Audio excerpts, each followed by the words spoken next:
Herbert West, Reanimator, by H.P Lovecraft. Read by Wayne June. 1. From the Dark.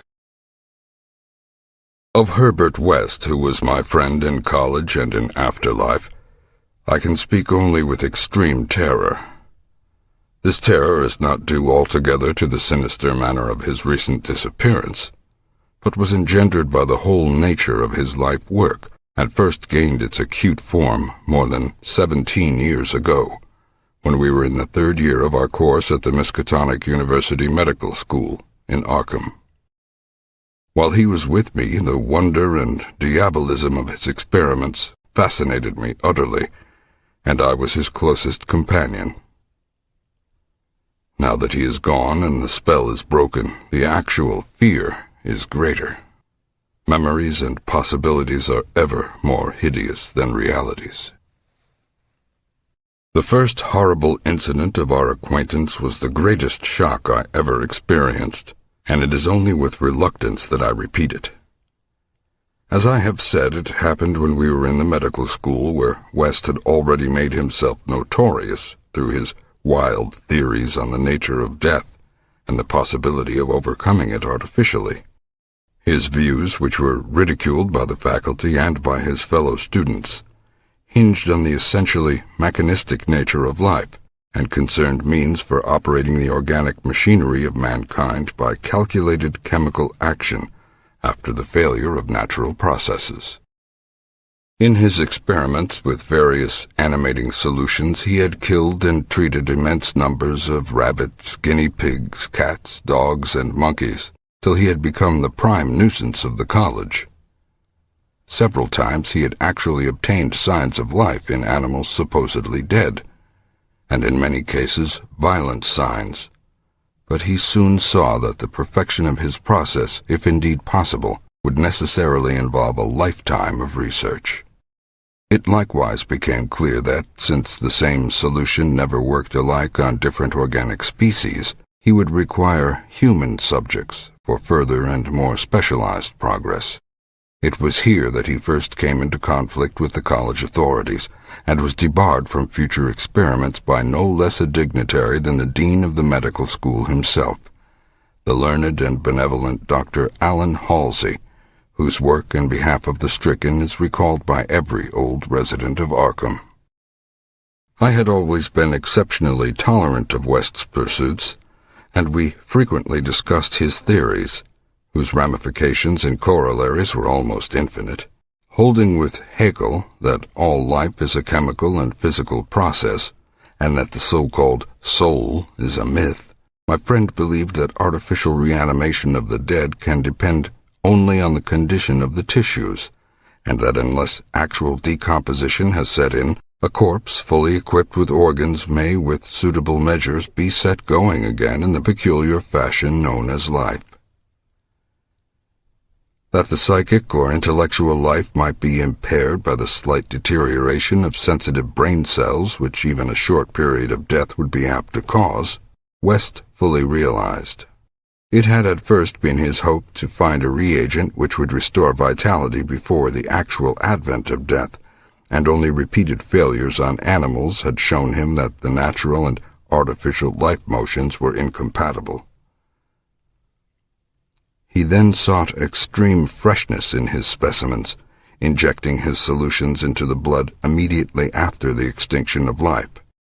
It was this circumstance which made the professors so carelessly skeptical, for they felt that true death had not occurred in any case. They did not stop to view the matter closely and reasoningly. It was not long after the faculty had interdicted his work that West confided to me his resolution to get fresh human bodies in some manner, and continue in secret the experiments he could no longer perform openly. To hear him discussing ways and means was rather ghastly, for at the college we had never procured anatomical specimens ourselves. Whenever the morgue proved inadequate, 2 local Negroes attended to this matter, and they were seldom questioned. West was then a small, slender, spectacled youth with delicate features, yellow hair, pale blue eyes, and a soft voice, and it was uncanny to hear him dwelling on the relative merits of Christ Church Cemetery and the Potter's Field. We finally decided on the Potter's Field because practically every body in Christ Church was embalmed, a thing, of course, ruinous to West's researches. I was by this time his active and enthralled assistant, and helped him make all his decisions, not only concerning the source of bodies, but concerning a suitable place for our loathsome work. It was I who thought of the deserted Chapman farmhouse beyond Meadow Hill, where we fitted up on the ground floor an operating room and a laboratory, each with dark curtains to conceal our midnight doings. The place was far from any road, and in sight of no other house. Yet precautions were none the less necessary, since rumors of strange lights, started by chance nocturnal roamers, would soon bring disaster on our enterprise. It was agreed to call the whole thing a chemical laboratory if discovery should occur. Gradually we equipped our sinister haunt of science with materials either purchased in Boston or quietly borrowed from the college, materials carefully made unrecognizable save to expert eyes, and provided spades and picks for the many burials we should have to make in the cellar. At the college we used an incinerator, but the apparatus was too costly for our unauthorized laboratory. Bodies were always a nuisance, even the small guinea pig bodies from the slight clandestine experiments in West's room at the boarding house. We followed the local death notices like ghouls, for our specimens demanded particular qualities. What we wanted were corpses interred soon after death and without artificial preservation, preferably free from malforming disease, and certainly with all organs present. Accident victims were our best hope. Not for many weeks did we hear of anything suitable, though we talked with morgue and hospital authorities, ostensibly in the college's interest, as often as we could without exciting suspicion. We found that the college had first choice in every case, so that it might be necessary to remain in Arkham during the summer, when only the limited summer school classes were held. In the end, though, luck favored us, for one day we heard of an almost ideal case in the Potter's Field. A brawny young workman drowned only the morning before in Summer's Pond and buried at the town's expense without delay or embalming. That afternoon we found the new grave and determined to begin work soon after midnight. It was a repulsive task that we undertook in the black, small hours, even though we lacked at that time the special horror of graveyards which later experiences brought to us. We carried spades and oil-dark lanterns, for although electric torches were then manufactured, they were not as satisfactory as the tungsten contrivances of today. The process of unearthing was slow and sordid. It might have been gruesomely poetical if we had been artists instead of scientists, and we were glad when our spades struck wood. When the pine box was fully uncovered, West scrambled down and removed the lid, dragging out and propping up the contents. I reached down and hauled the contents out of the grave, and then both toiled hard to restore the spot to its former appearance. The affair made us rather nervous, especially the stiff form and vacant face of our first trophy, but we managed to remove all traces of our visit. When we had patted down the last shovelful of earth, we put the specimen in a canvas sack and set out for the old Chapman place beyond Meadow Hill. On an improvised dissecting table in the old farmhouse, by the light of a powerful acetylene lamp, The specimen was not very spectral-looking. It had been a sturdy and apparently unimaginative youth of wholesome plebeian type, large-framed, gray-eyed and brown-haired, a sound animal without psychological subtleties, and probably having vital processes of the simplest and healthiest sort.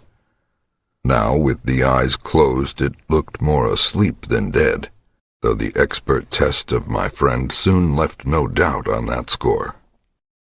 We had at last what West had always longed for. A real dead man of the ideal kind, ready for the solution as prepared according to the most careful calculations and theories for human use. The tension on our part became very great. We knew that there was scarcely a chance for anything like complete success, and could not avoid hideous fears at the possible grotesque results of partial animation. Especially we were apprehensive concerning the mind and impulses of the creature, since in the space following death some of the more delicate cerebral cells might well have suffered deterioration. I myself still held some curious notions about the traditional soul of man, and felt in awe at the secrets that might be told by one returning from the dead. I wondered what sights this placid youth might have seen in inaccessible spheres, and what he could relate if fully restored to life. But my wonder was not overwhelming, since for the most part I shared the materialism of my friend. He was calmer than I, as he forced a large quantity of his fluid into a vein of the body's arm, immediately binding the incision securely. The waiting was gruesome, but West never faltered.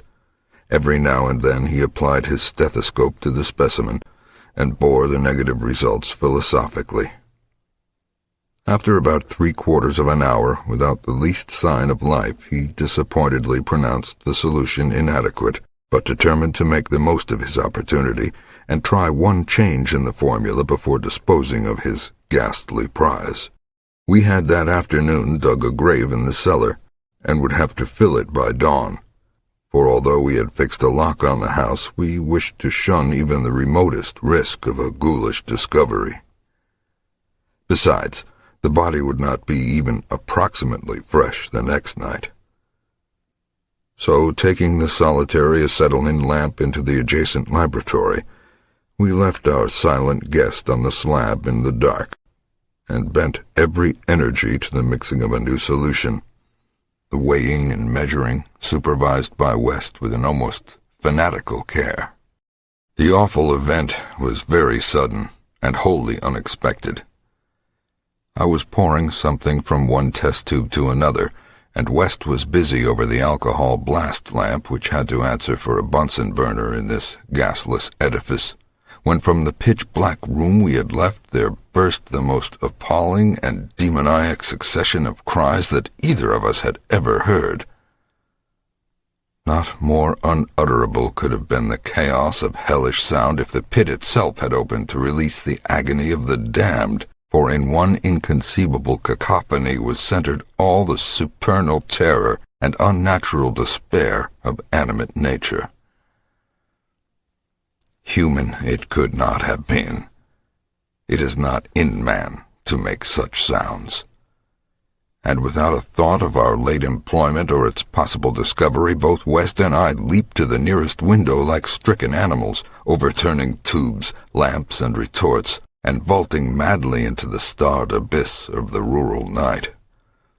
I think we screamed ourselves as we stumbled frantically toward the town, though as we reached the outskirts we put on a semblance of restraint, just enough to seem like belated revelers staggering home from a debauch. We did not separate, but managed to get to West's room, where we whispered with the gas up until dawn. By then we had calmed ourselves a little with rational theories and plans for investigation, so that we could sleep through the day, classes being disregarded. But that evening 2 items in the paper, wholly unrelated, made it again impossible for us to sleep. The old deserted Chapman house had inexplicably burned to an amorphous heap of ashes. That we could understand because of the upset lamp. Also, an attempt had been made to disturb a new grave in the potter's field, as if by futile and spadeless clawing at the earth. That we could not understand, for we had patted down the mold very carefully. And for 17 years after that, West would look frequently over his shoulder and complain of fancied footsteps behind him. Now, he has disappeared. 2. The Plague Demon. I shall never forget that hideous summer 16 years ago, when, like a noxious affright from the halls of Eblis, typhoid stalked leeringly through Arkham. It is by that satanic scourge that most recall the year, for truly terror brooded with bat wings over the piles of coffins in the tombs of Christchurch Cemetery. Yet, for me, there is a greater horror in that time. A horror known to me alone, now that Herbert West has disappeared. West and I were doing postgraduate work in summer classes at the medical school of Miskatonic University, and my friend had attained a wide notoriety because of his experiments leading toward the revivification of the dead. After the scientific slaughter of uncounted small animals, the freakish work had ostensibly stopped by order of our skeptical dean, Dr. Allen Halsey, though West had continued to perform certain secret tests in his dingy boarding-house room, and had on one terrible and unforgettable occasion taken a human body from its grave in the potter's field to a deserted farmhouse beyond Meadow Hill. I was with him on that odious occasion, and saw him inject into the still veins the elixir which he thought would, to some extent, restore life's chemical and physical processes. It had ended horribly, in a delirium of fear which we gradually came to attribute to our own overwrought nerves, and West had never afterward been able to shake off a maddening sensation of being haunted and hunted. The body had not been quite fresh enough. It is obvious that to restore normal mental attributes, a body must be very fresh indeed, and the burning of the old house had prevented us from burying the thing. It would have been better if we could have known it was underground. After that experience, West had dropped his researches for some time, but as the zeal of the born scientist slowly returned, he again became importunate with the college faculty, pleading for the use of the dissecting room and of fresh human specimens for the work he regarded as so overwhelmingly important. His pleas, however, were wholly in vain, for the decision of Dr. Halsey was inflexible, and the other professors all endorsed the verdict of their leader. In the radical theory of reanimation, they saw nothing but the immature vagaries of a youthful enthusiast whose slight form, yellow hair, spectacled blue eyes, and soft voice gave no hint of the supernormal, almost diabolical power of the cold brain within. I can see him now as he was then, and I shiver. He grew sterner of face, but never elderly. And now Sefton Asylum has had the mishap, and West has vanished. West clashed disagreeably with Dr. Halsey near the end of our last undergraduate term in a wordy dispute that did less credit to him than to the kindly dean in point of courtesy. He felt that he was needlessly and irrationally retarded in a supremely great work, a work which he could of course conduct to suit himself in later years, but which he wished to begin while still possessed of the exceptional facilities of the university. That the tradition-bound elders should ignore his singular results on animals and persist in their denial of the possibility of reanimation was inexpressibly disgusting and almost incomprehensible to a youth of West's logical temperament. Only greater maturity could help him understand the chronic mental limitations of the professor-doctor type, the product of generations of pathetic puritanism. Kindly, conscientious, and sometimes gentle and amiable, yet always narrow, intolerant, custom-ridden, and lacking in perspective. Age has more charity for these incomplete yet high-souled characters, whose worst real vice is timidity, and who are ultimately punished by general ridicule for their intellectual sins. Sins like Ptolemaism, Calvinism, anti-Darwinism, anti-Nietzscheism, and every sort of Sabbatarianism and sumptuary legislation. West, young despite his marvelous scientific acquirements, had scant patience with good Dr. Halsey and his erudite colleagues, and nursed an increasing resentment, coupled with a desire to prove his theories to these obtuse worthies in some striking and dramatic fashion. Like most youths, he indulged in elaborate daydreams of revenge, triumph, and final magnanimous forgiveness. And then had come the scourge, grinning and lethal, from the nightmare caverns of Tartarus.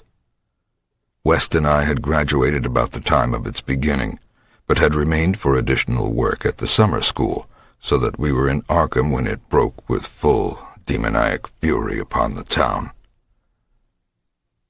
Though not as yet licensed physicians, we now had our degrees, and were pressed frantically into public service as the numbers of the stricken grew.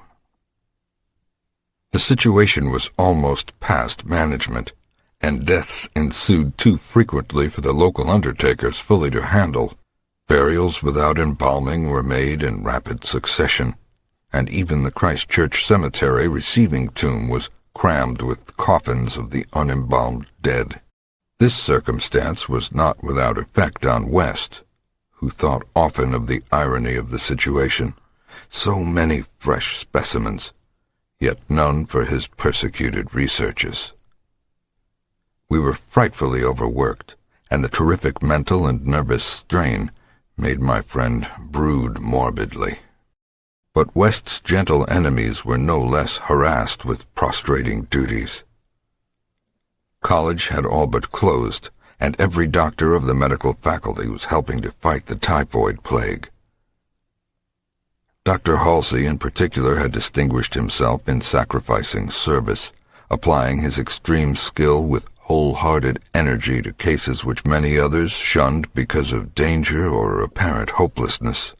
Before a month was over, the fearless dean had become a popular hero, though he seemed unconscious of his fame as he struggled to keep from collapsing with physical fatigue and nervous exhaustion.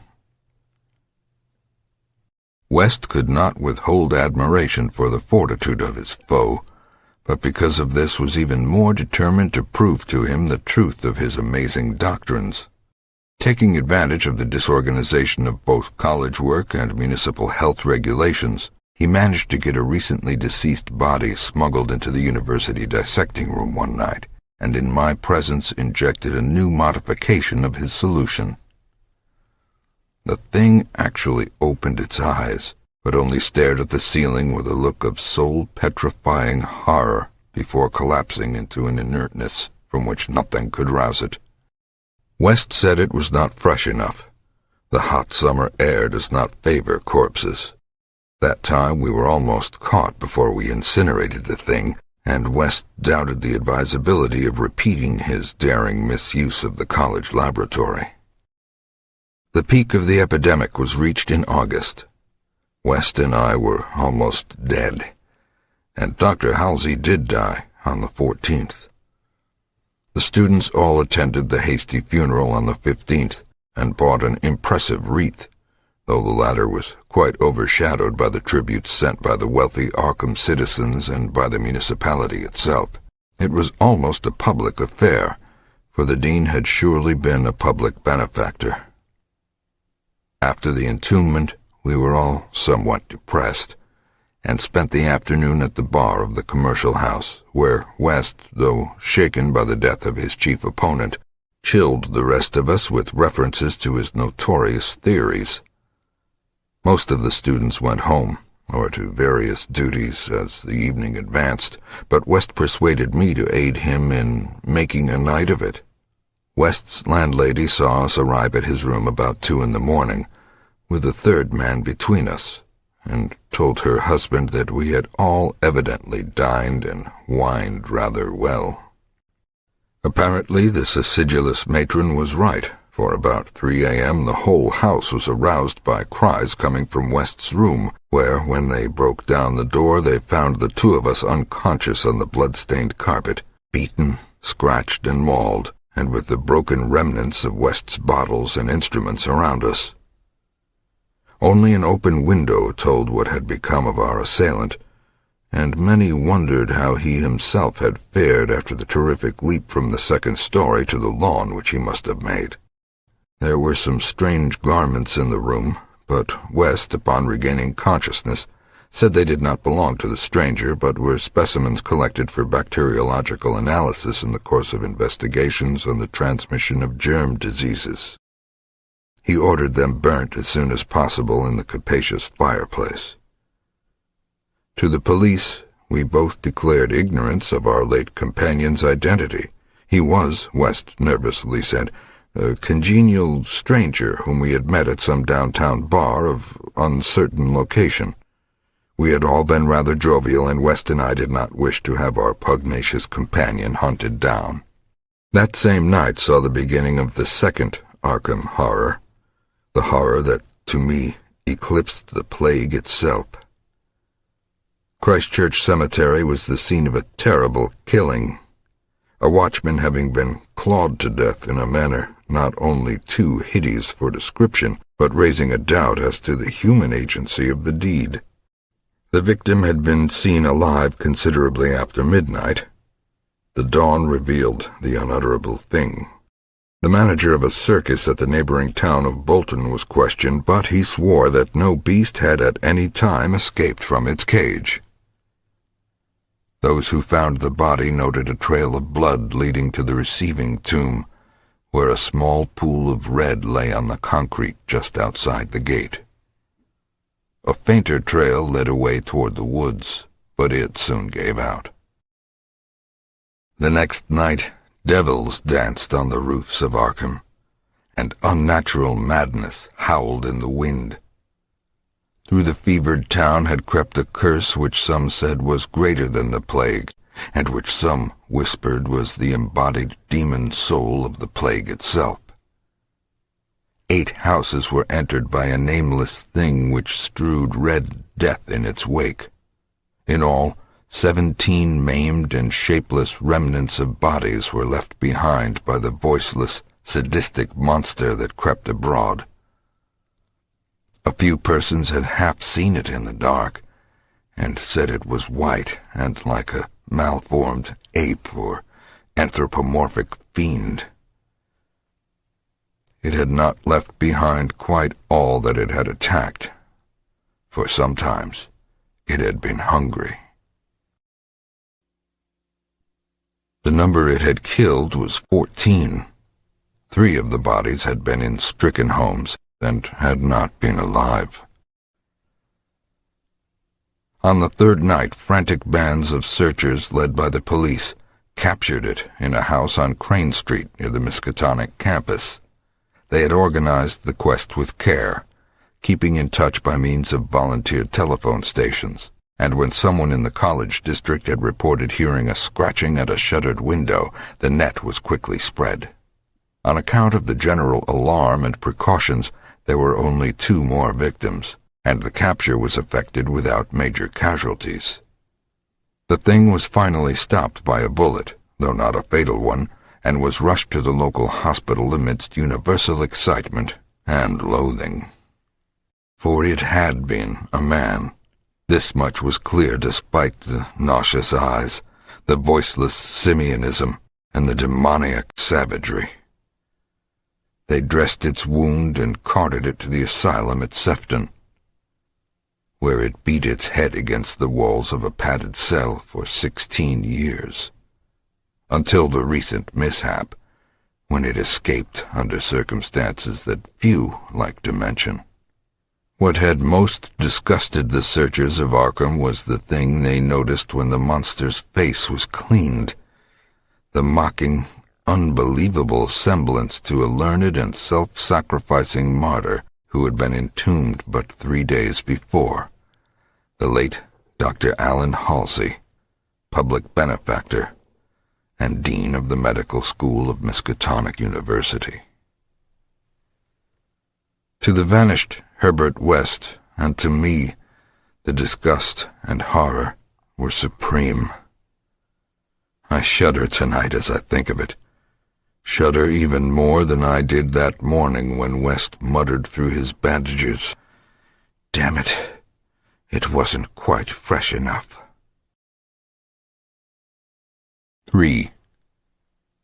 6 shots by moonlight.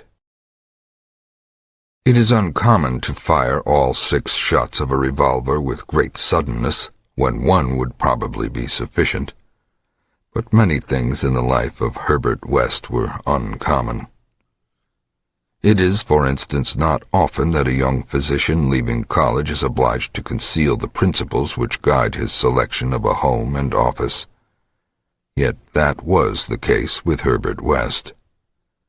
When he and I obtained our degrees at the medical school of Miskatonic University and sought to relieve our poverty by setting up as general practitioners, we took great care not to say that we chose our house because it was fairly well isolated, and as near as possible to the potter's field. Reticence such as this is seldom without a cause, nor indeed was ours, for our requirements were those resulting from a life work distinctly unpopular. Outwardly we were doctors only, but beneath the surface were aims of far greater and more terrible moment. For the essence of Herbert West's existence was a quest amid black and forbidden realms of the unknown, in which he hoped to uncover the secret of life and restore to perpetual animation the graveyard's cold clay. Such a quest demands strange materials, among them fresh human bodies, and in order to keep supplied with these indispensable things one must live quietly and not far from a place of informal interment. West and I had met in college, and I had been the only one to sympathize with his hideous experiments. Gradually I had come to be his inseparable assistant, and now that we were out of college, we had to keep together. It was not easy to find a good opening for 2 doctors in company, but finally the influence of the university secured us a practice in Bolton, a factory town near Arkham, the seat of the college.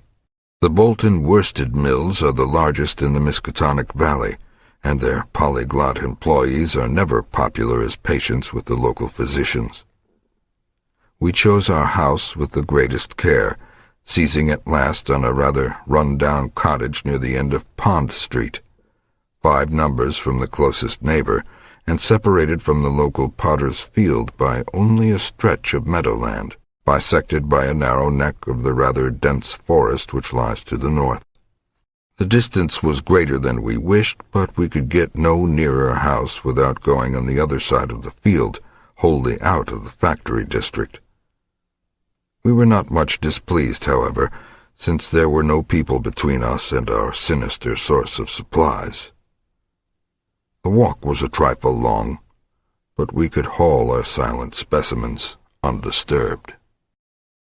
Our practice was surprisingly large from the very first, large enough to please most young doctors, and large enough to prove a bore and a burden to students whose real interest lay elsewhere. The mill hands were of somewhat turbulent inclinations, and besides their many natural needs, their frequent clashes and stabbing affrays gave us plenty to do. But what actually absorbed our minds was the secret laboratory we had fitted up in the cellar. The laboratory with the long table under the electric lights, where in the small hours of the morning we often injected West's various solutions into the veins of the things we dragged from the potter's field. West was experimenting madly to find something which would start man's vital motions anew after they had been stopped by the thing we called death, but had encountered the most ghastly obstacles. The solution had to be differently compounded for different types. What would serve for guinea pigs would not serve for human beings, and different human specimens required large modifications. The bodies had to be exceedingly fresh, or the slight decomposition of brain tissue would render perfect reanimation impossible. Indeed, the greatest problem was to get them fresh enough. West had had horrible experiences during his secret college researches with corpses of doubtful vintage. The results of partial or imperfect animation were much more hideous than were the total failures, and we both held fearsome recollections of such things. Ever since our first demoniac session in the deserted farmhouse on Meadow Hill in Arkham, we had felt a brooding menace, and West, though a calm, blond, blue-eyed scientific automaton in most respects, often confessed to a shuddering sensation of stealthy pursuit. He half felt that he was followed, a psychological delusion of shaken nerves, enhanced by the undeniably disturbing fact that at least one of our reanimated specimens was still alive, a frightful carnivorous thing in a padded cell at Sefton. Then there was another, our first, whose exact fate we had never learned. We had fair luck with specimens in Bolton, much better than in Arkham. We had not been settled a week before we got an accident victim on the very night of burial, and made it open its eyes with an amazingly rational expression before the solution failed. It had lost an arm. If it had been a perfect body, we might have succeeded better. Between then and the next January, we secured 3 more. One total failure, one case of marked muscular motion, and one rather shivery thing. It rose of itself and uttered a sound. Then came a period when luck was poor. Interments fell off, and those that did occur were of specimens either too diseased or too maimed for use. We kept track of all the deaths and their circumstances with systematic care. One March night, however, we unexpectedly obtained a specimen which did not come from the potter's field. In Bolton, the prevailing spirit of Puritanism had outlawed the sport of boxing, with the usual result.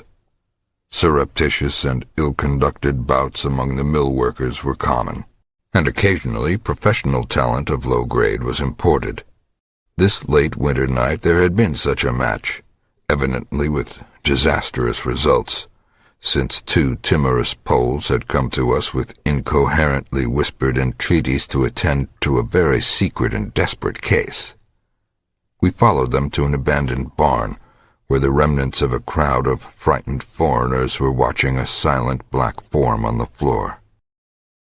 The match had been between Kid O'Brien, a lubberly and now quaking youth with a most un-Hibernian hooked nose, and Buck Robinson, the Harlem Smoke.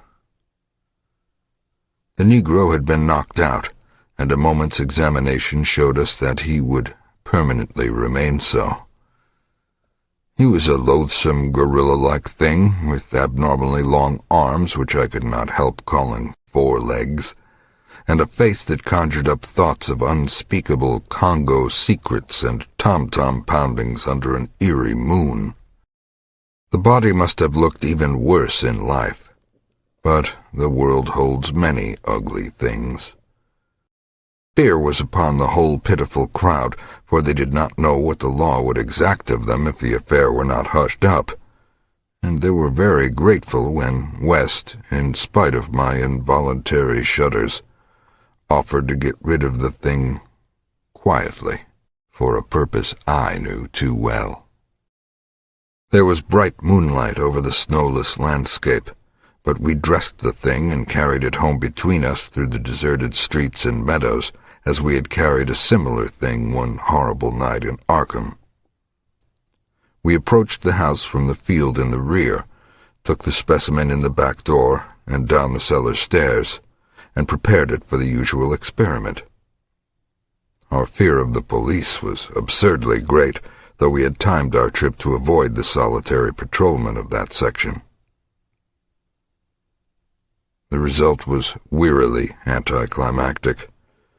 Ghastly as our prize appeared, it was wholly unresponsive to every solution we injected in its black arm, solutions prepared from experience with white specimens only.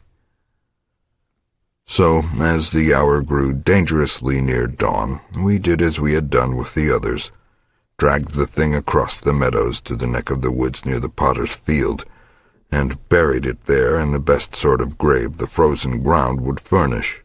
The grave was not very deep, but fully as good as that of the previous specimen, the thing which had risen of itself and uttered a sound. In light of our dark lanterns, we carefully covered it with leaves and dead vines, fairly certain that the police would never find it in a forest so dim and dense.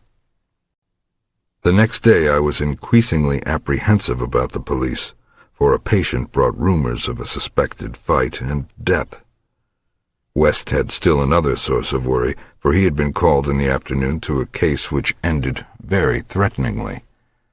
An Italian woman had become hysterical over her missing child, a lad of 5 who had strayed off early in the morning and failed to appear for dinner, and had developed symptoms highly alarming in view of an always weak heart. It was a very foolish hysteria, for the boy had often run away before, but Italian peasants are exceedingly superstitious, and this woman seemed as much harassed by omens as by facts. About 7 o'clock in the evening she had died, and her frantic husband had made a frightful scene in his efforts to kill West, whom he wildly blamed for not saving her life. Friends had held him when he drew a stiletto, but West departed amidst his inhuman shrieks, curses, and oaths of vengeance. In his latest affliction the fellow seemed to have forgotten his child, who was still missing as the night advanced. There was some talk of searching the woods, but most of the family's friends were busy with the dead woman and the screaming man. Altogether, the nervous strain upon West must have been tremendous. Thoughts of the police and of the mad Italian both weighed heavily. We retired about 11, but I did not sleep well. Bolton had a surprisingly good police force for so small a town, and I could not help fearing the mess which would ensue if the affair of the night before were ever tracked down. It might mean the end of all our local work, and perhaps prison for both West and me. I did not like those rumors of a fight which were floating about. After the clock had struck 3, the moon shone in my eyes, but I turned over without rising to pull down the shade. Then came the steady rattling at the back door. I lay still and somewhat dazed, but before long heard West's rap on my door. He was clad in dressing gown and slippers, and had in his hands a revolver and an electric flashlight. From the revolver I knew that he was thinking more of the crazed Italian than of the police. "We'd better both go," he whispered. "It wouldn't do not to answer it anyway, and it may be a patient. It would be like one of those fools to try the back door."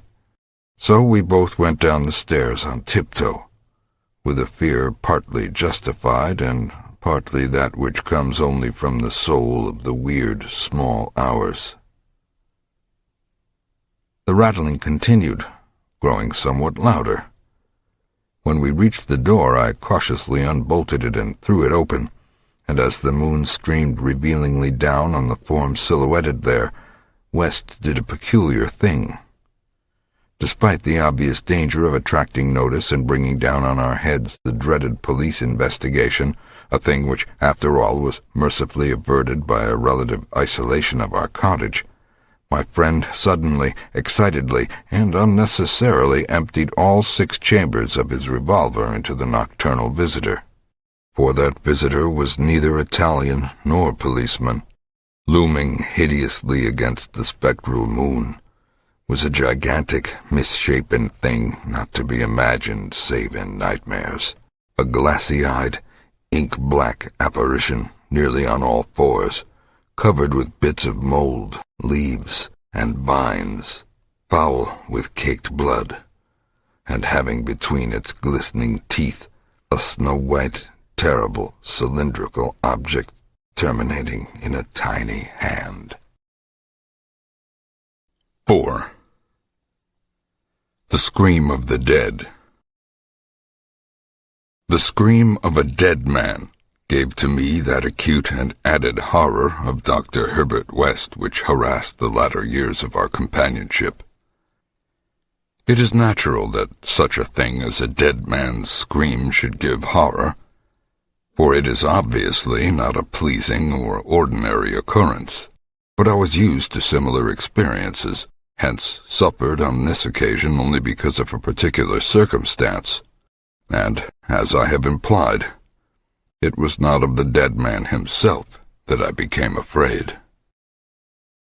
Herbert West, whose associate and assistant I was, possessed scientific interests far beyond the usual routine of a village physician. That was why, when establishing his practice in Bolton, he had chosen an isolated house near the Potter's Field. Briefly and brutally stated, West's sole-absorbing interest was a secret study of the phenomena of life and its cessation, leading toward the reanimation of the dead through injections of an excitant solution. For this ghastly experimenting it was necessary to have a constant supply of very fresh human bodies. Very fresh because even the least decay hopelessly damaged the brain structure, and human because we found that the solution had to be compounded differently for different types of organisms. Scores of rabbits and guinea pigs had been killed and treated, but their trail was a blind one. West had never fully succeeded because he had never been able to secure a corpse sufficiently fresh. What he wanted were bodies from which vitality had only just departed, bodies with every cell intact, and capable of receiving again the impulse toward that mode of motion called life. There was hope that this second and artificial life might be made perpetual by repetitions of the injection, but we had learned that an ordinary natural life would not respond to the action. To establish the artificial motion, natural life must be extinct. The specimens must be very fresh, but genuinely dead. The awesome quest had begun when West and I were students at the Miskatonic University Medical School in Arkham, vividly conscious for the first time of the thoroughly mechanical nature of life. That was 7 years before, but West looked scarcely a day older now. He was small, blond, clean-shaven, soft-voiced, and spectacled, with only an occasional flash of a cold blue eye to tell of the hardening and growing fanaticism of his character under the pressure of his terrible investigations. Our experiences had often been hideous in the extreme, the results of defective reanimation, when lumps of graveyard clay had been galvanized into morbid, unnatural, and brainless motion by various modifications of the vital solution. One thing had uttered a nerve-shattering scream. Another had risen violently, beaten us both to unconsciousness, and run amok in a shocking way before it could be placed behind asylum bars. Still another, a loathsome African monstrosity, had clawed out of its shallow grave and done a deed. West had had to shoot that object.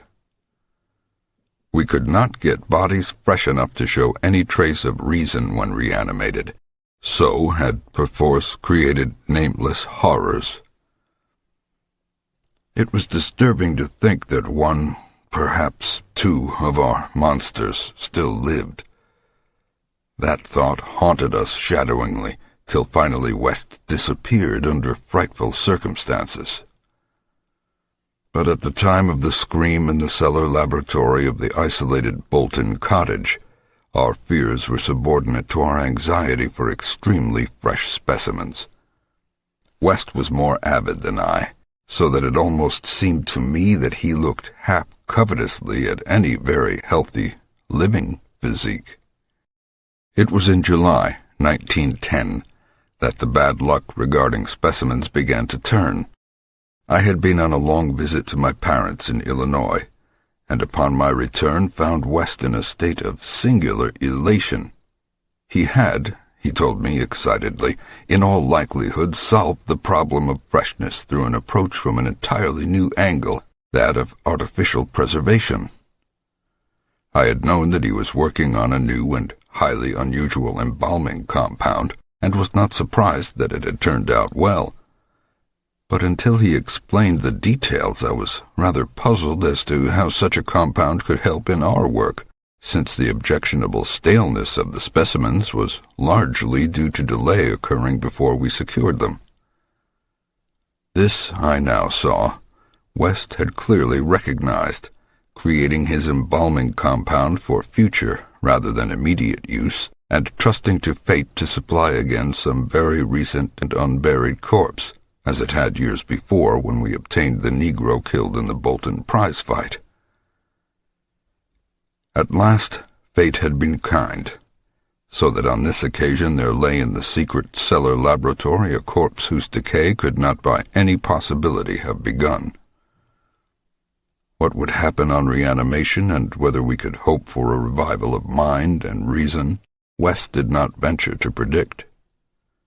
The experiment would be a landmark in our studies, and he had saved the new body for my return, so that both might share the spectacle in accustomed fashion.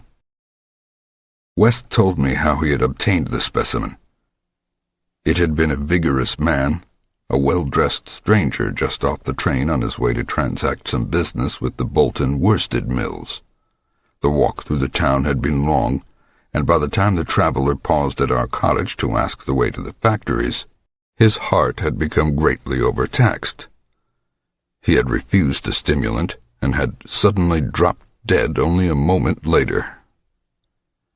The body, as might be expected, seemed to West a heaven-sent gift. In his brief conversation, the stranger had made it clear that he was unknown in Bolton, and a search of his pockets subsequently revealed him to be one Robert Levitt of St. Louis, apparently without a family to make instant inquiries about his disappearance. If this man could not be restored to life, no one would know of our experiment. We buried our materials in a dense strip of woods between the house and the potter's field. If, on the other hand, he could be restored, our fame would be brilliantly and perpetually established. So, without delay, West had injected into the body's wrist the compound which would hold it fresh for use after my arrival. The matter of the presumably weak heart, which to my mind imperiled the success of our experiment, did not appear to trouble West extensively. He hoped at last to obtain what he had never obtained before, a rekindled spark of reason, and perhaps a normal living creature. So, on the night of July 18, 1910, Herbert West and I stood in the cellar laboratory and gazed at a white, silent figure beneath the dazzling arc light. The embalming compound had worked uncannily well, for as I stared fascinatedly at the sturdy frame which had lain 2 weeks without stiffening, I was moved to seek West's assurance that the thing was really dead. This assurance he gave readily enough, reminding me that the reanimating solution was never used without careful tests as to life, since it could have no effect if any of the original vitality were present. As West proceeded to take the preliminary steps, I was impressed by the vast intricacy of the new experiment. An intricacy so vast that he could trust no hand less delicate than his own, Forbidding me to touch the body, he first injected a drug in the wrist just beside the place his needle had punctured when injecting the embalming compound. This, he said, was to neutralize the compound and release the system to a normal relaxation so that the reanimating solution might freely work when injected. Slightly later, when a change and a gentle tremor seemed to affect the dead limbs, West stuffed a pillow-like object violently over the twitching face, not withdrawing it until the corpse appeared quiet and ready for our attempt at reanimation. The pale enthusiast now applied some last perfunctory tests for absolute lifelessness, withdrew satisfied, and finally injected into the left arm an accurately measured amount of the vital elixir, prepared during the afternoon with a greater care than we had used since college days, when our feats were new and groping. I cannot express the wild, breathless suspense with which we waited for results on this first really fresh specimen. The first we could reasonably expect to open its lips in rational speech, perhaps to tell of what it had seen beyond the unfathomable abyss. West was a materialist, believing in no soul and attributing all the working of consciousness to bodily phenomena. Consequently, he looked for no revelation of hideous secrets from gulfs and caverns beyond death's barrier.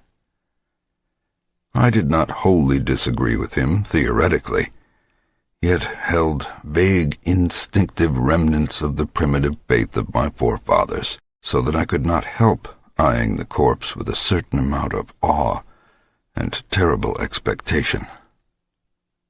Besides, I could not extract from my memory that hideous, inhuman shriek we heard on the night we tried our first experiment in the deserted farmhouse at Arkham. Very little time had elapsed before I saw the attempt was not to be a total failure. A touch of color came to cheeks hitherto chalk-white, and spread out under the curiously ample stubble of sandy beard. West, who had his hand on the pulse of the left wrist, suddenly nodded significantly, and almost simultaneously a mist appeared on the mirror inclined above the body's mouth. There followed a few spasmodic muscular motions, and then an audible breathing and visible motion of the chest. I looked at the closed eyes, and thought I detected a quivering. Then the lids opened, showing eyes which were gray, calm, and alive, but still unintelligent and not even curious. In a moment of fantastic whim I whispered questions to the reddening ears, questions of other worlds of which the memory might still be present. Subsequent terror drove them from my mind, but I think the last one, which I repeated, was, "Where have you been?" I do not yet know whether I was answered or not, for no sound came from the well-shaped mouth. But I do know that at that moment I firmly thought the thin lips moved silently, forming syllables which I would have vocalized as "only now," if that phrase had possessed any sense or relevancy. At that moment, as I say, I was elated with the conviction that the one great goal had been attained, and that for the first time a reanimated corpse had uttered distinct words impelled by actual reason. In the next moment there was no doubt about the triumph, no doubt that the solution had truly accomplished, at least temporarily, its full mission of restoring rational and articulate life to the dead. But in that triumph there came to me the greatest of all horrors. Not horror of the thing that spoke, but of the deed that I had witnessed and of the man with whom my professional fortunes were joined. For that very fresh body, at last writhing into full and terrifying consciousness with eyes dilated at the memory of its last scene on earth, threw out its frantic hands in a life and death struggle with the air, and suddenly collapsing into a second and final dissolution from which there could be no return, screamed out the cry that will ring eternally in my aching brain.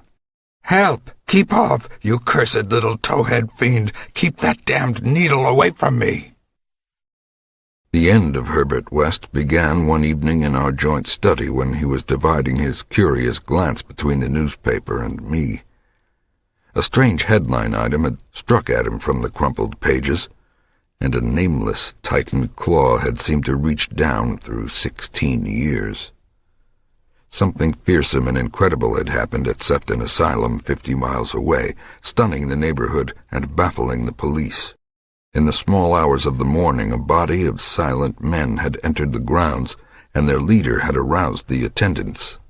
He was a menacing military figure who talked without moving his lips, and whose voice seemed almost ventriloquially connected to an immense black case he carried.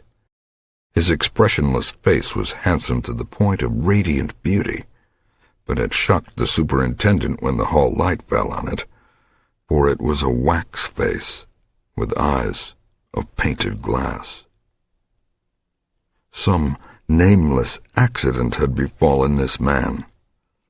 A larger man guided his steps, a repellent hulk whose bluish face seemed half-eaten away by some unknown malady. The speaker had asked for the custody of the cannibal monster committed from Arkham 16 years before, and upon being refused, gave a signal which precipitated a shocking riot. The fiends had beaten, trampled, and bitten every attendant who did not flee, killing 4 and finally succeeding in the liberation of the monster. Those victims who could recall the event without hysteria swore that the creatures had acted less like men than like unthinkable automata, guided by the waxed-faced leader. By the time help could be summoned, every trace of the men and of their mad charge had vanished. From the hour of reading this item until midnight, West sat almost paralyzed. At midnight the doorbell rang, startling him fearfully. All the servants were asleep in the attic, so I answered the bell.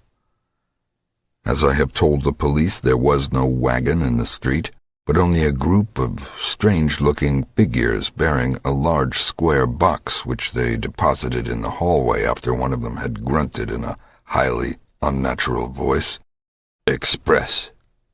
Prepaid."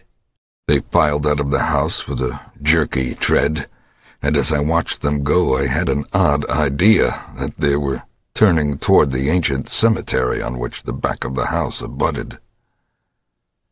When I slammed the door after them, West came downstairs and looked at the box.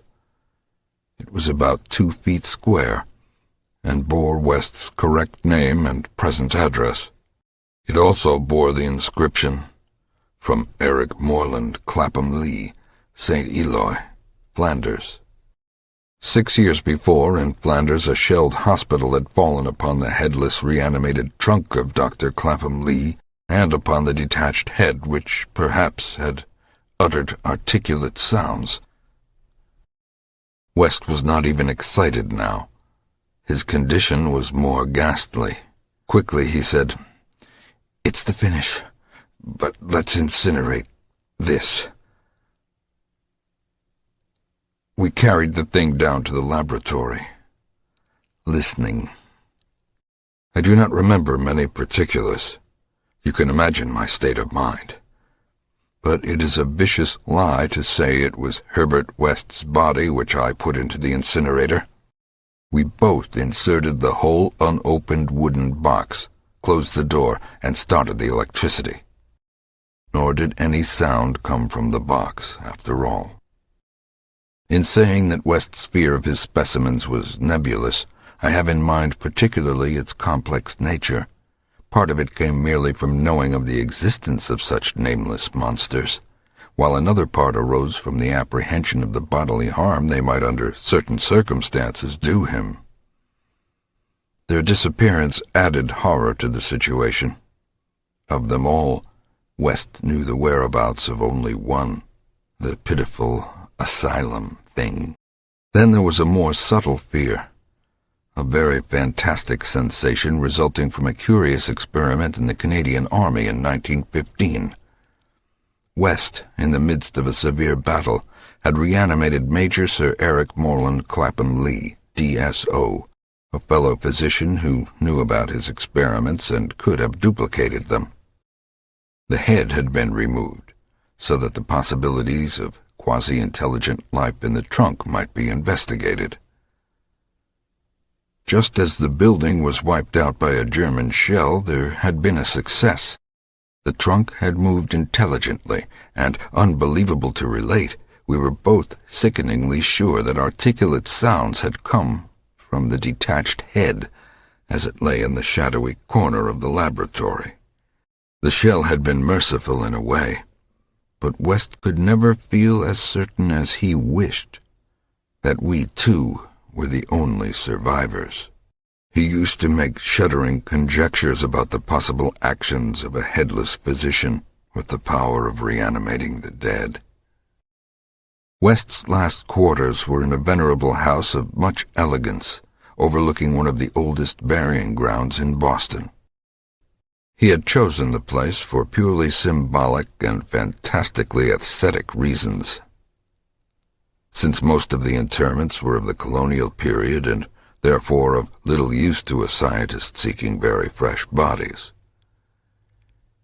The laboratory was in a sub-cellar secretly constructed by imported workmen, and contained a huge incinerator for the quiet and complete disposal of such bodies or fragments and synthetic mockeries of bodies as might remain from the morbid experiments and unhallowed amusements of the owner. During the excavation of this cellar, the workmen had struck some exceedingly ancient masonry, undoubtedly connected with the old burying ground, yet far too deep to correspond with any known sepulchre therein. After a number of calculations, West decided that it represented some secret chamber beneath the tomb of the Averills, where the last interment had been made in 1768. I was with him when he studied the nitrous-dripping walls laid bare by the spades and mattocks of the men, and was prepared for the gruesome thrill which would attend the uncovering of centuried grave secrets. But for the first time, West's new timidity conquered his natural curiosity, and he betrayed his degenerating fiber by ordering the masonry left intact and plastered over. Thus it remained till that final hellish night, part of the walls of the secret laboratory. I speak of West's decadence, but must add that it was a purely mental and intangible thing.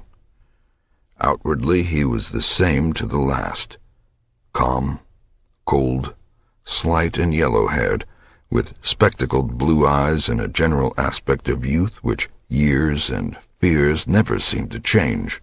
He seemed calm even when he thought of that clawed grave and looked over his shoulder, even when he thought of the carnivorous thing that gnawed and pawed at Sefton's bars. 6. The Tomb Legions. When Dr. Herbert West disappeared a year ago, the Boston police questioned me closely. They suspected that I was holding something back, and perhaps suspected graver things, but I could not tell them the truth, because they would not have believed it. They knew, indeed, that West had been connected with activities beyond the credence of normal men, for his hideous experiments in the reanimation of dead bodies had long been too extensive to admit of perfect secrecy. But the final, soul-shattering catastrophe held elements of demoniac fantasy which make even me doubt the reality of what I saw. I was West's closest friend and only confidential assistant. We had met years before in medical school, and from the first I had shared his terrible researches. He had slowly tried to perfect a solution which, injected into the veins of the newly deceased, would restore life, a labor demanding an abundance of fresh corpses and therefore involving the most unnatural actions. Still more shocking were the products of some of the experiments. Grisly masses of flesh that had been dead, but that West had waked to a blind, brainless, nauseous animation. These were the usual results, for in order to reawaken the mind it was necessary to have specimens so absolutely fresh that no decay could possibly affect the delicate brain cells. This need for very fresh corpses had been West's moral undoing. They were hard to get, and one awful day he had secured his specimen while it was still alive and vigorous. A struggle, a needle, and a powerful alkaloid had transformed it to a very fresh corpse. And the experiment had succeeded for a brief and memorable moment.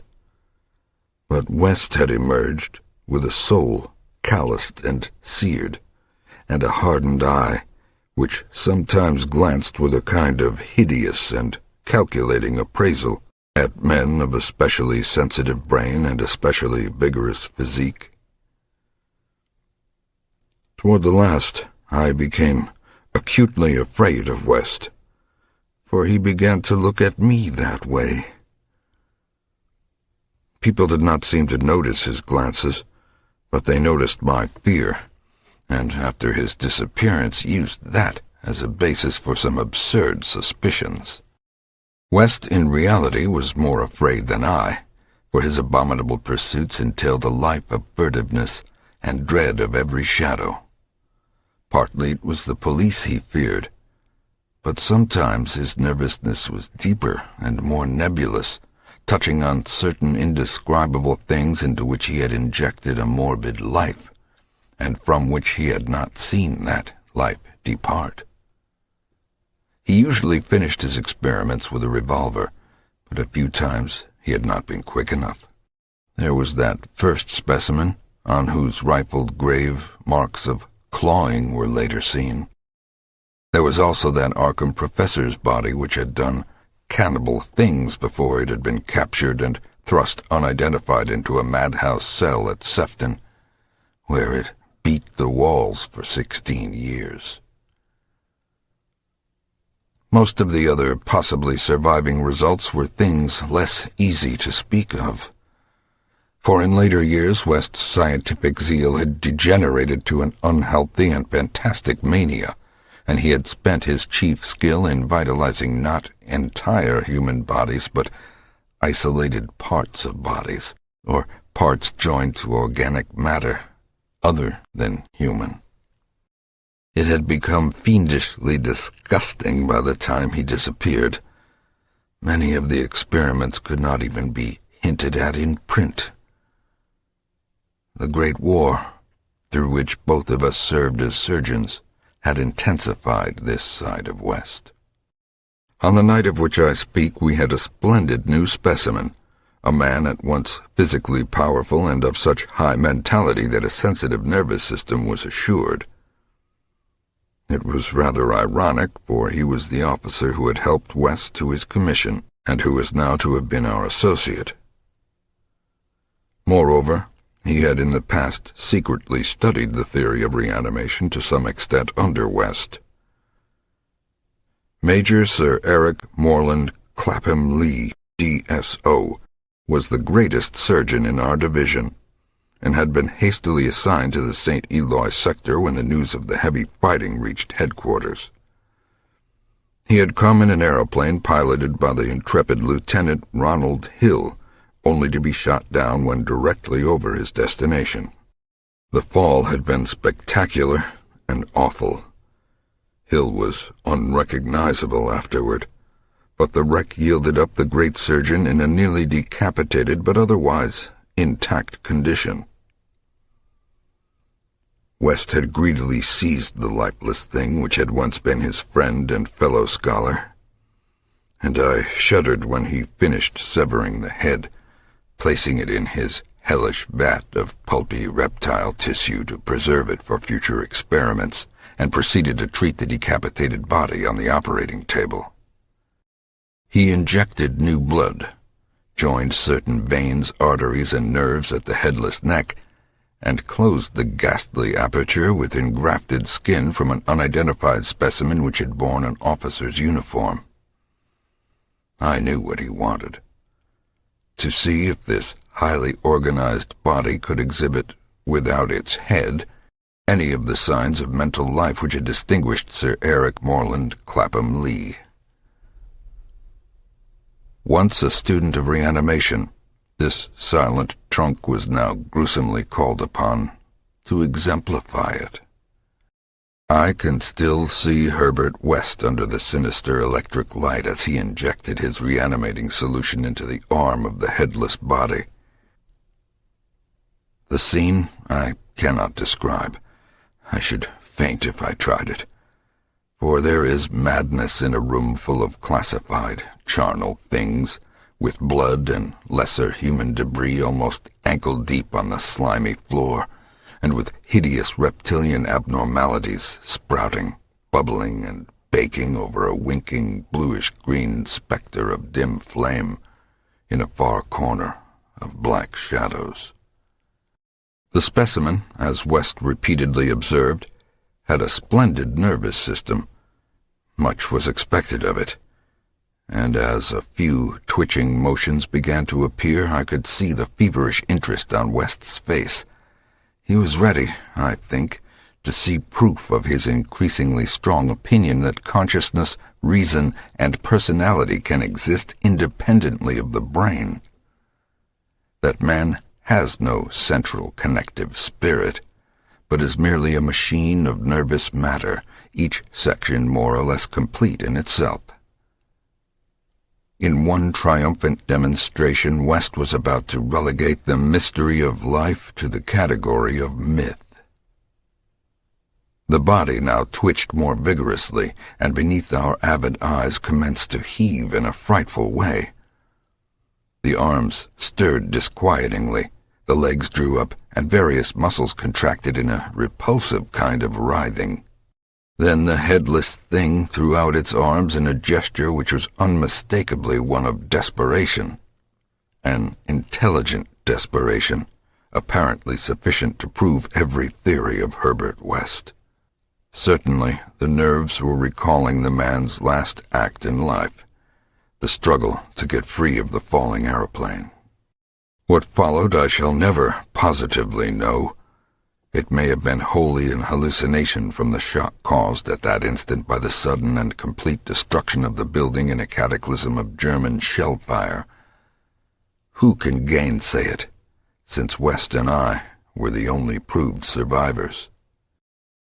West liked to think that before his recent disappearance, but there were times when he could not, for it was queer that we both had the same hallucination. The hideous occurrence itself was very simple, notable only for what it implied. The body on the table had risen with a blind and terrible groping, and we had heard a sound. I should not call that sound a voice, for it was too awful. And yet its timbre was not the most awful thing about it. Neither was its message. It had merely screamed, "Jump, Ronald! For God's sake, jump!" The awful thing was its source, for it had come from the large covered vat in that ghoulish corner of crawling black shadows. Of his methods in the intervening 5 years I dare not speak. I was held to him by sheer force of fear, and witnessed sights that no human tongue could repeat. Gradually I came to find Herbert West himself more horrible than anything he did. That was when it dawned on me that his once normal scientific zeal for prolonging life had subtly degenerated into a mere morbid and ghoulish curiosity and secret sense of charnel picturesqueness. His interest became a hellish and perverse addiction to the repellently and fiendishly abnormal. He gloated calmly over artificial monstrosities which would make most healthy men drop dead from fright and disgust. He became, behind his pallid intellectuality, a fastidious Baudelaire of physical experiment, a languid Elagabalus of the tombs. Dangers he met unflinchingly. Crimes he committed unmoved. I think the climax came when he had proved his point that rational life can be restored, and had sought new worlds to conquer by experimenting on the reanimation of detached parts of bodies. He had wild and original ideas on the independent vital properties of organic cells and nerve tissue separated from natural physiological systems, and achieved some hideous preliminary results in the form of never-dying, artificially nourished tissue obtained from the nearly hatched eggs of an indescribable tropical reptile. Two biological points he was exceedingly anxious to settle. First, whether any amount of consciousness and rational action be possible without the brain, proceeding from the spinal cord and various nerve centers. And second, whether any kind of ethereal, intangible relation distinct from the material cells may exist to link the surgically separated parts of what has previously been a single living organism. All this research work required a prodigious supply of freshly slaughtered human flesh, and that was why Herbert West had entered the Great War.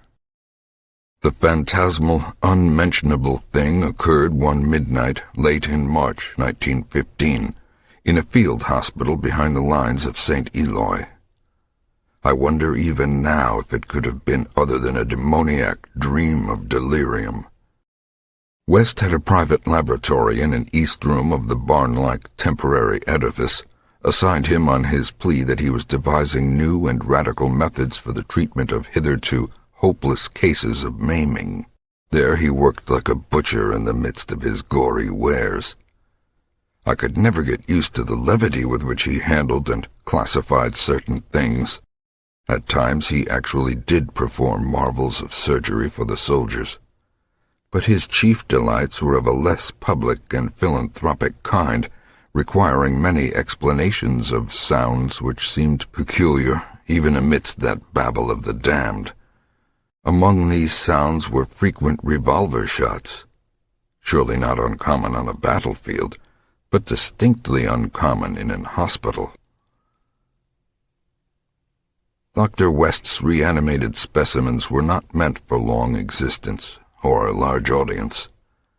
Besides human tissue, West employed much of the reptile embryo tissue which he had cultivated with such singular results. It was better than human material for maintaining life in organless fragments, and that was now my friend's chief activity. In a dark corner of the laboratory, over a queer incubating burner, he kept a large covered vat full of this reptilian cell matter, which multiplied and grew puffily and hideously. 5. The horror from the shadows. Many men have related hideous things not mentioned in print, which happened on the battlefields of the Great War.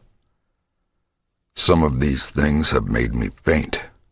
Others have convulsed me with devastating nausea, while still others have made me tremble and look behind me in the dark. Yet despite the worst of them, I believe I can myself relate the most hideous thing of all, the shocking, the unnatural, the unbelievable horror from the shadows. In 1915, I was a physician with the rank of first lieutenant in a Canadian regiment in Flanders, one of the many Americans to precede the government itself into the gigantic struggle. I had not entered the army on my own initiative, but rather as a natural result of the enlistment of the man whose indispensable assistant I was, the celebrated Boston surgical specialist, Dr. Herbert West. Dr. West had been avid for a chance to serve as surgeon in a great war, and when the chance had come, he carried me with him, almost against my will. There were reasons why I could have been glad to let the war separate us, reasons why I found the practice of medicine and the companionship of West more and more irritating. But when he had gone to Ottawa and through a colleague's influence secured a medical commission as major, I could not resist the imperious persuasion of one determined that I should accompany him in my usual capacity. When I say that Dr. West was avid to serve in battle, I do not mean to imply that he was either naturally warlike or anxious for the safety of civilization. Always an ice-cold intellectual machine, slight, blond, blue-eyed, and spectacled, I think he secretly sneered at my occasional martial enthusiasms and censures of supine neutrality. There was, however, something he wanted in embattled Flanders, and in order to secure it had had to assume a military exterior. What he wanted was not a thing which many persons want, but something connected with a peculiar branch of medicine which he had chosen quite clandestinely to follow, and in which he had achieved amazing and occasionally hideous results. It was, in fact, nothing more or less than an abundant supply of freshly killed men in every stage of dismemberment. Herbert West needed fresh bodies because his life work was the reanimation of the dead. This work was not known to the fashionable clientele who had so swiftly built up his fame after his arrival in Boston. What was only too well known to me, who had been his closest friend and sole assistant since the old days in Miskatonic University Medical School at Arkham. It was in those college days that he had begun his terrible experiments, first on small animals, and then on human bodies shockingly obtained. There was a solution which he injected into the veins of dead things, and if they were fresh enough, they responded in strange ways. He had had much trouble in discovering the proper formula, for each type of organism was found to need a stimulus especially adapted to it. Terror stalked him when he reflected on his partial failures, nameless things resulting from imperfect solutions or from bodies insufficiently fresh. A certain number of these failures had remained alive. One was in an asylum, while others had vanished. And as he thought of conceivable yet virtually impossible eventualities, he often shivered beneath his usual stolidity. West had soon learned that absolute freshness was the prime requisite for useful specimens, and had accordingly resorted to frightful and unnatural expedients in body-snatching. In college, and during our early practice together in the factory town of Bolton, my attitude toward him had been largely one of fascinated admiration. But as his boldness in methods grew, I began to develop a gnawing fear. I did not like the way he looked at healthy, living bodies. And then there came a nightmarish session in the cellar laboratory when I learned that a certain specimen had been a living body when he secured it. That was the first time he had ever been able to revive the quality of rational thought in a corpse, and his success, obtained at such a loathsome cost, had completely hardened him. It was West who first noticed the falling plaster on that part of the wall where the ancient tomb masonry had been covered up. I was going to run, but he stopped me. Then I saw a small black aperture, felt a ghoulish wind of ice, and smelled the charnel bowels of a putrescent earth. There was no sound, but just then the electric lights went out and I saw outlined against some phosphorescence of the nether world a horde of silent, toiling things which only insanity, or worse, could create. Their outlines were human, semi-human, fractionally human, and not human at all. The horde was grotesquely heterogeneous. They were removing the stones quietly, one by one, from the centuried wall, And then, as the breach became large enough, they came out into the laboratory in single file, led by a talking thing with a beautiful head made of wax. A sort of mad-eyed monstrosity behind the leader seized on Herbert West. West did not resist or utter a sound. Then they all sprang at him and tore him to pieces before my eyes, bearing the fragments away into that subterranean vault of fabulous abominations. West's head was carried off by the wax-headed leader, who wore a Canadian officer's uniform.